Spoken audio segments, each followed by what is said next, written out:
ఏమిటిది? కార్యాలయాలు కూర్చేస్తారా? నోటీస్ ఇచ్చారు, ఎక్స్ప్లెనేషన్ ఇచ్చారు. మీ చట్టంలోనే ఉంది కదా, సిఆర్డిఏ చట్టంలో నోటీస్ ఇచ్చి ఫైనల్ ఆర్డర్ ఇచ్చిన తర్వాత తప్ప మీరు ఆక్రమణ తొలగించకూడదని చెప్పి. మరి ఎలాగ మీరు కూల్చేస్తారు? చట్టానికి అతీతులా? కోర్టు ఆర్డర్స్కి మీరు అతీతులా? మీరు చెప్పిందే చట్టమా? మీరు చేసేదే శాసనమా? ఇక రాజ్యాంగం ఇంకేటి లేదు, ఇంకా ఐపీసీ అన్నది ఏటి లేదా? ఐపీసీ స్థానంలో ఆల్రెడీ వైపీసీ వచ్చిందా? ఎల్లో పీనల్ కోడ్ వచ్చిందా? రాజ్యాంగం మారిపోయిందా? భారత రాజ్యాంగం మారిపోయిందా? అంబేద్కర్ గారి రాజ్యాంగం మరి రాష్ట్రంలో అమలు అవ్వదా?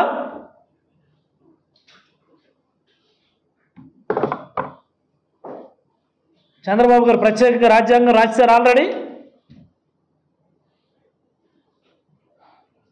ప్రజలందరూ ఇది గమనించాలి, ప్రజాస్వామిక వాదులందరూ ఇది గమనించాలి, మేధావులందరూ ఇది గమనించాలి, ఉద్యోగస్తులు ఈ ప్రభుత్వ హయాంలో మొదలైనటువంటి విధ్వంసాన్ని ఒకసారి గమనించాలి, ఉద్యోగస్తుల పట్ల వాళ్ళు మాట్లాడే మాటలు మీరు అందరూ ఒకసారి గమనించాలి.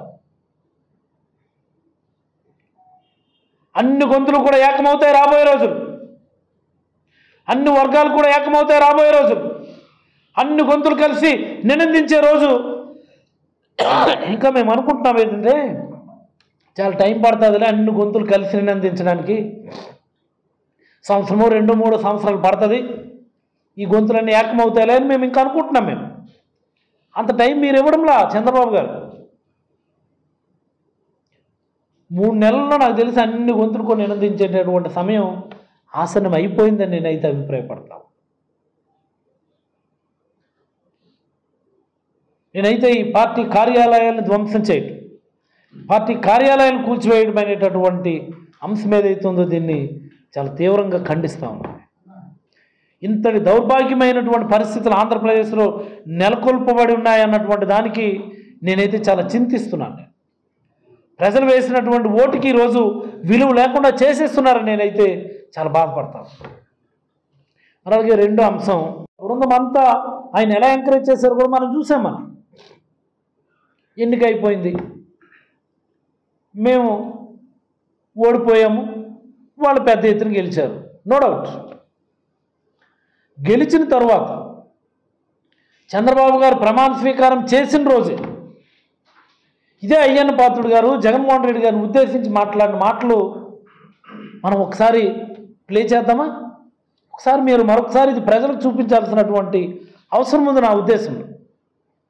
చూడండి ఒకసారి.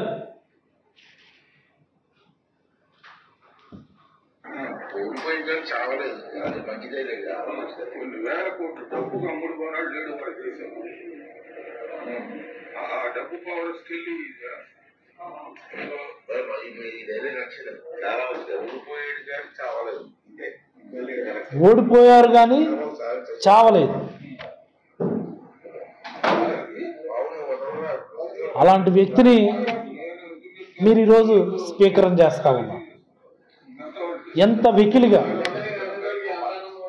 ఎంత అధ్వాన్నంగా, ఎంత అన్పార్లమెంటరీ, వ్యక్తుల పట్ల సంస్కారం లేకుండా, గౌరవం లేకుండా మాట్లాడేటటువంటి వ్యక్తిని ఈరోజు మీరు తీసుకొచ్చి స్పీకరం చేస్తూ ఉన్నారు. చూడండి ఒకసారి. ఇలాంటి వ్యక్తినేమో మీరు తీసుకొచ్చి స్పీకరం చేస్తుంటే దానిలో మీరు భాగస్వామ్యం కాలేదు, మీరు గౌరవంగా అసెంబ్లీకి రాలేదని మాట్లాడుతూ ఉన్నారు. అలాంటి వ్యక్తి అలాంటి చైర్లో కూర్చుంటే, అంత గౌరవప్రదమైనటువంటి చైర్లో కూర్చుంటే, ఇలాంటి ఆలోచనలు కలిగినటువంటి వ్యక్తి స్పీకర్ స్థానంలో కూర్చుంటే అసెంబ్లీకి వచ్చినటువంటి అన్ని పార్టీల వాళ్ళకి న్యాయం జరుగుతుందని మనము ఊహించగలమా? ముఖ్యంగా వైఎస్ఆర్ కాంగ్రెస్ పార్టీకి అవకాశం వస్తుంది, లేకపోతే వైఎస్ఆర్ కాంగ్రెస్ పార్టీ ప్రజల తరపున గొంతు వినిపించగలిగేటటువంటి అవకాశం ఈ అసెంబ్లీలో దొరుకుతుందని మనం ఊహించగలమా? ఎక్స్పెక్ట్ చేయగలమా? ఇది సాధ్యమా? ఓడిపోయాడు కానీ చావలేదు అని మాట్లాడినటువంటి వ్యక్తి చేతిలో పెత్తనం పెడితే ఆ వ్యక్తి చేత నేను స్పీకర్గా కుర్చీలో కూర్చోబెడితే ఆయన ఇదే జగన్మోహన్ రెడ్డి గారికి ప్రజల తరపున గొంతు వినిపించడానికి అవకాశం ఇస్తారని మనం, ఇది సాధ్యమా? ఇది ఏమవుతున్నాయి? విలువలన్నీ ఏమవుతున్నాయి? ప్రజాస్వామ్యానికి, ప్రజాస్వామ్య పునాదులకి ఏ రకమైనటువంటి విలువిస్తున్నారు, కట్టుబాట్లను ఎలా ఫాలో అవుతున్నారు అనేది ఒకసారి రాష్ట్ర ప్రజలందరూ గమనించాలని నేనైతే కోరుతా ఉన్నాను. లేదు, ప్రతిపక్ష హోదా దక్కలేదు, ప్రతిపక్ష హోదా దక్కలేదని చెప్పేసి ఎవరో ఒకరిద్దరు మాట్లాడుతూ ఉన్నారు. ఏమండి, గతంలో జరగలేదా? ఇందిరాగాంధీ గారికి అప్పుడు <10% ఓట్ షేర్ వస్తే ప్రతిపక్ష హోదా రాకపోయినా ప్రతిపక్ష హోదా ఇవ్వలేదా? ఇప్పుడు విపక్షంలో ఉన్నది ఏకైక పార్టీ వైఎస్ఆర్ కాంగ్రెస్ పార్టీయే కదా. ఈరోజు రాష్ట్ర అసెంబ్లీలో ఏకైక విపక్ష పార్టీ వైఎస్ఆర్ కాంగ్రెస్ పార్టీ. హోదా రావాలి అంటే 15% సీట్లు రావాలి, ఓకే. మరి ఉన్నది ఏకైక విపక్ష పార్టీ వైఎస్ఆర్ కాంగ్రెస్ పార్టీయే కదా. విపక్ష హోదా ఇవ్వాల్సిన అవసరం ఉంది కదా, గౌరవించాల్సిన అవసరం ఉంది కదా. ఏమి గతంలో పార్లమెంట్లో జరిగింది కదా, <10% సీట్లు వస్తాయి ఇందిరాగాంధీ గారికి, అప్పుడు ఇచ్చారు కదా. ఇచ్చారా లేదా? నేను అడుగుతా ఉన్నాను. అదేదో గతంలో ఎన్నడూ జరగనట్టు, ఎక్కడ అలాంటిది జరగలేదన్నట్టు ఈరోజు దాన్ని చిత్రీకరిస్తూ ఉన్నారు. ప్రజాస్వామ్యవాదులందరూ దీన్ని గమనించాలి.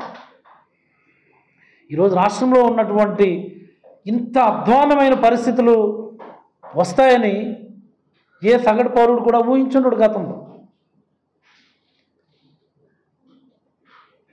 దీనికి భారీ మూల్యం రాబోయే రోజుల్లో తెలుగుదేశం పార్టీ వాళ్ళ కూటమి చెల్లించుకోవాల్సినటువంటి అవసరం వస్తుందని నేనైతే బలంగా నమ్ముతూ ప్రజలందరికీ నేను ఒకటే విజ్ఞప్తి చేస్తా ఉన్నా. ప్రమాణ స్వీకారం జరిగి ఇంకొక 10-15 రోజులు కూడా జరగల. ఈ 15 రోజుల్లోనే ఓ పక్కన ఐఏఎస్ ఐపీఎస్ అధికారులు కూడా పార్టీలు అంటగట్టి, ఎంత అధ్వాన్నమైన పోకటి ఇది. ఎప్పుడైనా మన గతంలో చూసామా? ఐఏఎస్ ఐపీఎస్ అధికారులకు పార్టీలు అంటగట్టి పేపర్లో రాయడం చూసామా? ఈరోజు రాస్తున్నారు. బ్యూరోక్రాట్స్కి పార్టీలు అంటగట్టి మాట్లాడడం ఎక్కడన్నా విన్నాం మనం? గ్రామాల్లో ప్రతిపక్ష కార్యకర్తలకేమో భౌతిక దాడుల. ఇది ప్రజలందరూ గమనించాలని, ప్రజాస్వామ్యవాదులందరూ దీన్ని ఖండించాలని, మేధావులందరూ కూడా రాబోయే రోజుల్లో ఏకమై మనందరి గొంతు కలిసి మనందరం కూడా నినందించాలని మనస్ఫూర్తిగా కోరుకుంటూ, రాష్ట్రానికి ఎక్కడ అప్పు పుట్టదు, మేమే మొత్తం అప్పులు చేసేసాము, ఖజానాలో 100 కోట్లే ఉంది, ఎలాగిచ్చేస్తారు మీరు, మేము చూస్తాం, మేము అప్పే పుట్టకుండా మీరు ఎలాగిచ్చేస్తారో చూస్తామంటే జగన్మోహన్ రెడ్డి గారు ఆ రోజు చేసి చూపించారు. చేసి చూపించారా లేదా ఆ రోజు? మరి ఈరోజు 12వ తేదీన ప్రమాణ స్వీకారం చేశారు. 1వ తేదీకి పెన్షన్లు జీతాలు ఇవ్వడం కోసమేమో ఇప్పటికీ మీకు ఒక తీరు తెన్ను లేదు, ఒక దిశానిర్దేశం లేదు. మోరోవర్ జగన్మోహన్ రెడ్డి గారి విధానాల వల్ల మార్చిలో ఇవ్వాల్సినటువంటి state share of central taxes 5,340 కోట్లు ఈ రాష్ట్రానికి వచ్చింది. ఆల్రెడీ 5,340 కోట్లు జగన్మోహన్ రెడ్డి గారి విధానాల వల్ల ఈ రాష్ట్ర ఖజానాలో ఆల్రెడీ జమ కూడా అయింది. ఇన్స్పైట్ ఆఫ్ ఆల్ దీస్ ఈరోజు జీతం ఇవ్వడానికి ఇంకో దానికి ఏమో ఆల్రెడీ అప్పుల కోసం పంపించున్నాం చంద్రబాబు గారు. ఎటువైపు వెళ్తున్నాం మనం? మేధావులు ఆలోచించాలి కదా. ఇది విధ్వంసం కాదా? ఆర్థిక విధ్వంసం కాదా? ఆర్థిక విధ్వంసం కాదా అని నేను అడుగుతున్నాను. ఈరోజు ఉదయం వైఎస్ఆర్ కాంగ్రెస్ పార్టీ కార్యాలయాన్ని ఏకంగా కూల్చేశారు. హైకోర్టు ఆర్డర్స్ను తోసిరాజని. హైకోర్టు డ్యూ కోర్స్ ఫాలో అవ్వండి, లా ఫాలో అవ్వండి, చట్టం ఫాలో అయ్యి మీరు పని చేయండి అంటే మాకు ఇంకా నోటీసులు అందలేదు అని చెప్పి ఉదయం 5 గంటలకి పోలీస్ ప్రొటెక్షన్ పెట్టి కూల్చేస్తారా? ఇది విధ్వంసం కాదా? వినాశనం కాదా? వైజాగ్లో వైఎస్ఆర్ కాంగ్రెస్ పార్టీ కార్యాలయానికేమో నోటీసులు ఇచ్చారు, అనకాపల్లిలో వైఎస్ఆర్ కాంగ్రెస్ పార్టీ కార్యాలయానికేమో నోటీసులు ఇచ్చినారు. అసలు ఈ ప్రభుత్వ కార్యాలయాలకి పార్టీ కార్యాలయాలు కట్టుకోవచ్చని జీవో ఇచ్చింది ఎవరు? చంద్రబాబు గారు హయాంలే కదా. మీరే జీవో తీసుకొచ్చి మీ హయాంలో మీరు కట్టినటువంటి పార్టీ ఆఫీసు, ఇక్కడ మా శ్రీకాకుళం జిల్లా పార్టీ ఆఫీస్ టీడీపీ వాళ్ళు కట్టారు. ఎవరి ప్లేస్ అది? దాని మీద వివాదం లేదా? ఉంది కదా. మంగళగిరిలో మీరు కట్టిన పార్టీ ఆఫీసు అది చెరువు ట్యాంక్ పోరంబోక్ అని ఉంది కదా, ట్యాంకులో మీరు కట్టలేదా? కోర్టు ఆర్డర్స్ తెచ్చుకొని మీరు పార్టీ కార్యాలయాలు కంటిన్యూ చేసుకోవట్లేదా?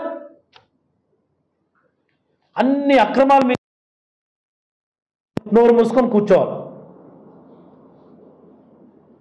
ఎవరు మాట్లాడినా, ఎవరైనా ప్రెస్ ముందుకు వచ్చి మాట్లాడితే వాళ్ళ మీద రేపు పొద్దున్న ఈ ప్రెస్ మీట్ కూడా కేసు పెడతారు.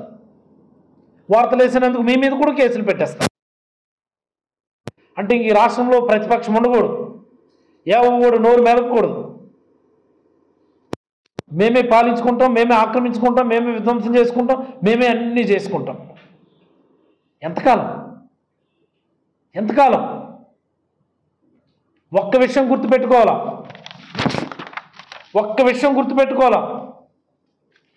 ఎక్కడైతే కూల్చివేత జరుగుతుందో,